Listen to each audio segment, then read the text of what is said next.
Alright guys, so this is what we're working with at the moment. This is the setup that we came up with. This is the pump. We've got inlet, or I guess out of the tank, around into a 90, into the pump, out of the pump. And that looks like it is loose. Goes around, almost kinked, and then into the hard line, which is right here. This right here is the stuff that I got based off of a comment that I got on my last video. I got some 6AN PTFE line. I've got the connectors, and I went ahead and got their filter as well. Anyways, it comes with the clamp, the filter, and then all of your different AN sizes that just thread into this filter. These are the ones that go onto the line, and then this is the line itself. Let me do some thinking and see what I can come up with.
Alright guys, so here's an update. I've decided to just run a straight shot since I have a 90 on the inlet of the pump. Just gonna run a straight shot here into a 90 for the pump. This is the clamp that holds it here, and unfortunately it's just not gonna work like that, so I'm gonna have to fab up something. It's not gonna be pretty, but I mean it's gonna be functional, I think.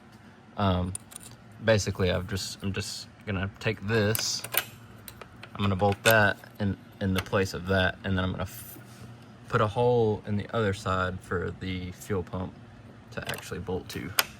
And I'm hoping that I can get that into the right position to where this is basically a straight shot into the channel of the line. This is where the original hard line would have ran. This is the return. I'm keeping the return for now. Let me go 0.5 for you guys. Wow, my finger looks small. Anyways, this is the return here. This is where the hard lines ran. This is the vent for the up here. It has a rollover shut off valve thingy my bobby, and I think That's the vent for that. I'm not even entirely sure if I need this, but I'm gonna run it anyways. Anyways, I'm gonna try to run this in a manner to where it runs into a straight shot into this channel, which is where the original hardline ran. I'm gonna run the line up here and across. I've cut out all of the factory rubber things, which may have been smart, may have not been, I don't know. But I'm gonna have the PTFE line ran in here with the original return hard line. I'm probably just take a piece of hose or something and split it and put it in there. That way it holds it. But anyways, like I was saying in my first video, this probably wasn't the smartest decision on my part, but let me grab a light. Okay, I don't know, you can see up in here, I've collected some gravel, but right here where the light is flashing is where I decided to put the hard line to soft line connection. Didn't seem like too bad of an idea, but that was before I had the steering rack and the engine and everything in here. So unfortunately this connection right here is leaking, and you can see all of the grime that has come off of this. So basically what I'm doing is I'm replacing the high pressure side with the PTFE line. So I've got the hard line just kind of dangling here. I'm ready to take this connection loose and get the hard line out. And then basically what I'm gonna do is I'm gonna run the PTFE line all the way and then up through this hole and then straight all the way up to where I have the filter. And that's why I also have the Evil Energy filter. That way that can be an AN connection too. So hopefully no more hose clamps. All right guys, I've got updates. It's actually been a few days since the last clip, but the ending of that day, I actually did finish this up. I just did not record it. I now have the line, this is the old line here. I had the line ran up just to the engine bay. I haven't done anything on the top side yet, but this is basically what I came up with and how it looks. With the PTFE line ran underneath the car. It's in the factory location. It goes back to the pump here. The only thing I don't particularly like is how close the positive connection is to the factory hard line for the return. But I have wrapped that in tape, and I mean, I don't think that I should ever touch, but yeah, it should be okay. I made this little bracket here.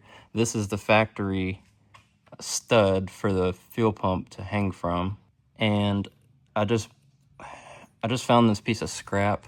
I think this is aluminum, and I just drilled 2 holes in it. I put a slight little bend in it. That way the pump is aimed towards this, like I was stating that I hopefully could do, and it actually worked out pretty well. I just have a straight shot now. The hose comes straight out, goes to a 90, goes into the pump, and then goes straight into the channel. There's no loops, there's nothing like that like there was before. And the return is still the factory style. Well, it did not change that at all.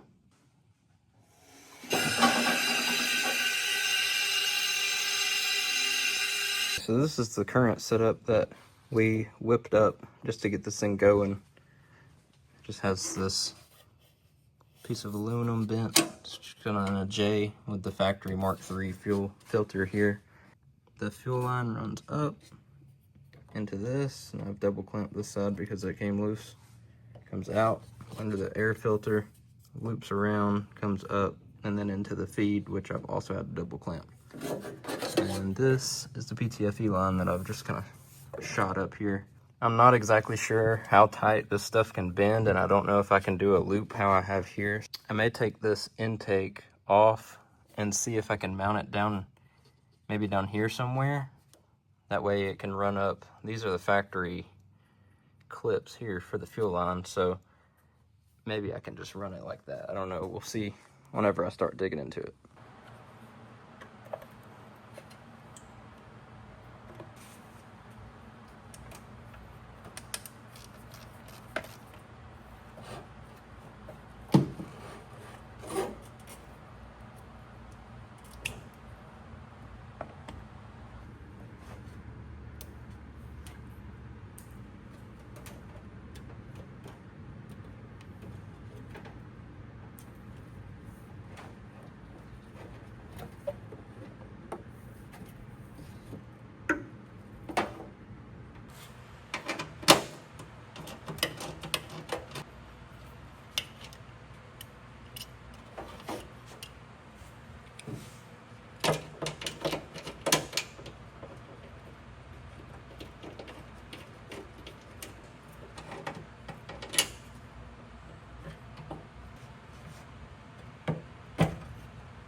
Alright guys, so I know that I said that I wanted to avoid using hose clamps and rubber line on this high pressure side, but my connector that's supposed to go onto this, which I'm not even sure if it'll actually work or not, is not even, I don't even think it's been shipped yet, and we have a show to go to next week. So I know that double clamping this will hold this, and I know that double clamping this will hold this. What I'm going to do is I'm just going to reuse this 45 degree that came off of the pump and reuse it here, and I'm going to double clamp this line and probably loop it back up and double clamp it here. This is a way more manageable area than down there by the rack, and this right here will be super easy to replace whenever this comes in, because all of it is right here and easily accessible. Just gonna throw this on here, and also this is a different line than I had. The line that was on here, it was high pressure line, but I'm not exactly sure that it was for fuel injection. So I ordered this, which is supposed to be specifically for fuel injection. So I'm gonna run this down here. And that clip down there is broken, but I'm just gonna zip tie it right here and then run that right up to right there. And that should be meant.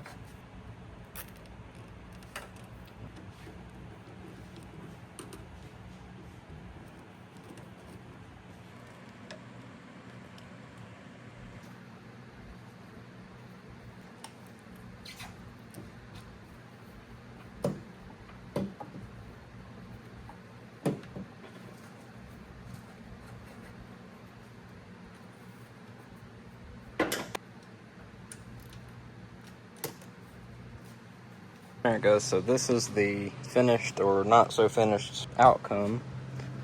I reused the 45 here to send it around to under the air filter. Runs up to the factory clamps here, and I have it double clamped here. I know from double clamping it, well here, I didn't have it here, but this shouldn't leak, but it's something that I will eventually change whenever I can figure out how to get an AN onto this connection. And for anyone who is wondering about how low the pump is, I mean, that's the park and brake cable that's down, and the pump is right there, so it's not any lower than it was before, and I never had an issue. The major issue with this car, I'll put it on the ground. The major issue with this car, height-wise, is the oil pan. Okay, it's on the ground now. If anything smacks the ground, it's gonna be the oil pan. And I mean, that right there is the phone on the ground. You can tell the oil pan is extremely low. And that's just, I guess, what comes with putting such a big engine in such a little car. Now, there is the option to run an R32 pan, but you also have to run the R32 pump. That's from a Mark V, I believe. And I think that swap ends up costing a little over $1,000, and you only gain like an inch. So I don't know. I'll probably just keep order an extra pan just to keep with me, an extra gasket and everything. But I don't know. For right now, I've been driving it, and I've hit it on a few things, and so far so good. So whenever you cycle the key on these, the fuel pump does not kick on. It only kicks the fuel pump whenever it's actually cranking. So I'm gonna have you guys watch right here, and I'm gonna go crank it. It's obviously gonna have to prime fuel because all of the fuel is out of it now. But I'm gonna crank on it and see if I have any leaks.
right, guys, so I would say that that's a success.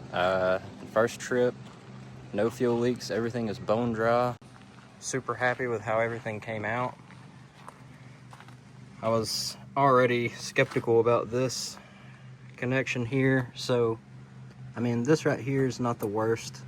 I would definitely recommend the Evil Energy stuff. I mean, it's all very high quality and it's super simple to figure out. I could have done this in one day if I was feeling it the other day, but basically just ran out of time, ran out of motivation.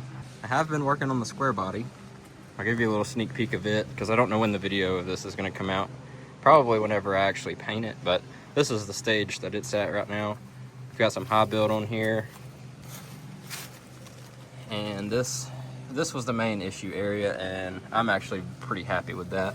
I think it'll look fine. I mean, with how the rest of the truck looks, I mean, it's gonna look okay, but this bedside needed painted anyways, so might as well make it straighter. But anyways, guys, this is gonna conclude this video. Next week, me and my brother are headed to Helen in our Volkswagens. He has a Rabbit pickup truck. I'll definitely film some content. I don't know how vloggy it will be, just because, I don't know.